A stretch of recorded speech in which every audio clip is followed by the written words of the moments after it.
नमस्ते, राम राम। क्या भगवान हमें देख रहे हैं? क्या उनका सीसीटीवी बिना रुके कैमरा चलता रहता है? आइए देखते हैं। घर के पास एक डेयरी वाला रहता था। डेयरी वाला हमेशा सामान दिया करता था, पर वो कभी ज़्यादा दे देता था। आधा किलो मांगो, 2 ग्राम भी ज़्यादा हो जाए तो निकाल दिया करता था। एक बार एक जन आधा किलो घी लेने गए। घी के उन्हें पैसे दिए, पर धोखे से उस डेयरी वाले ने 90 रुपये ज़्यादा दे दिए। पहले उन्होंने सोचा इसको वापस करूँ, पर ठीक है यार, अब हमेशा तो 2-2 ग्राम कम देता है, बचा ही लेता है, बिल्कुल ज़्यादा तो देता ही नहीं है। देखता हूँ अब क्या होता। मैं तो अपने घर लेके आ गया और मैंने अपनी बीवी को घी का दिया डिब्बा। उसने जैसे ही घी का डिब्बे को अपने घर के चौके के डिब्बे में पलटने की कोशिश की, वैसे ही पूरा घी बिखर गया।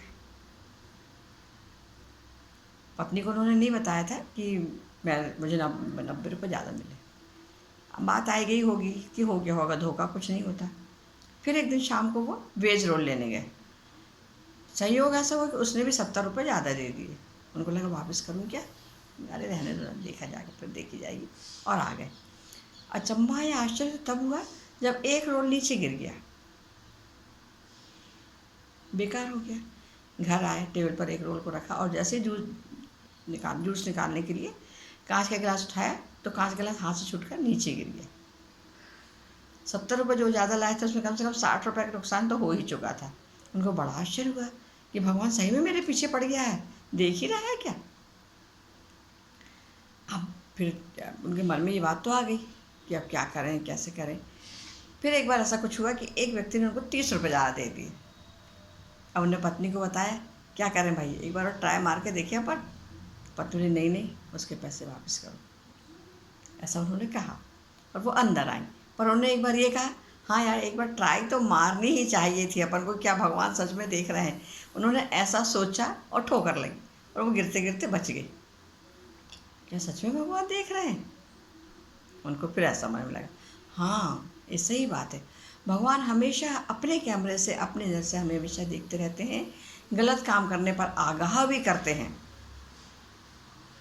पर हम उस पर ध्यान नहीं देते क्योंकि वो हमारे विवेक पर निर्भर करता है। इसलिए हमें हमेशा याद रखना चाहिए, भगवान हमको देखते। इसमें थोड़ी सी सकारात्मक ऊर्जा हमारे अंदर आ सकती है, जो ये कहते हैं जैसे ईमानदारी का महत्व। हमें हमेशा ईमानदार बने रहना चाहिए। चाहे हमें कोई पैसे का लालच दे, कहीं कुछ चीज़ का लालच दे, हमें उसको नहीं लेना चाहिए। अपने कर्मों का प्रभाव, हमें कर्म हमेशा अच्छे रखना चाहिए। गलत तरीके से कर्म करने की कोशिश नहीं करना चाहिए।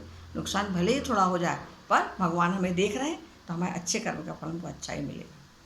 याद रखिए, भगवान की दृष्टि हमेशा हमें देखती रहती है, चाहे छोटा काम करें, चाहे बड़ा काम करें, चाहे कोई भी करे। और भगवान हमें सचेत करते हैं तो हमें उस समय ध्यान देना चाहिए कि हमें क्या अच्छा कहा जा रहा है, हमें क्या करना चाहिए।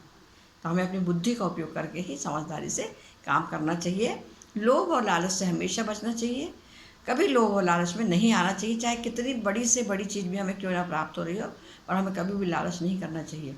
और प्रकृति हमेशा संतुलन बना के रखती है। यदि हमने गलत तरीके से चीज़ पाई है तो किसी न किसी रूप में वापस चली ही जाती है। इसमें एक और बात है, सीखने का दृष्टिकोण रखें कि हमें हर चीज़, जो घटना हमारे सामने हुई है वारदात, उससे हमें कुछ सीखने को मिल ही रहा है, उससे हमें सीखने की कोशिश करना चाहिए। तो ये कहानी से हमें ये शिक्षा मिलती है, ये हमेशा याद रखें, ईश्वर हमें देख रहा है और सही दिशा दिखाने की कोशिश भी करते हैं, पर ये निर्णय हमारा है कि हमने उसको सीखा या ना सीखा। सही रास्ता मुश्किल ज़रूर हो सकता है, लेकिन हमें हमेशा सुख और शांति ही देकर जाता है। सुप्रभात, नमस्ते, राम राम, धन्यवाद।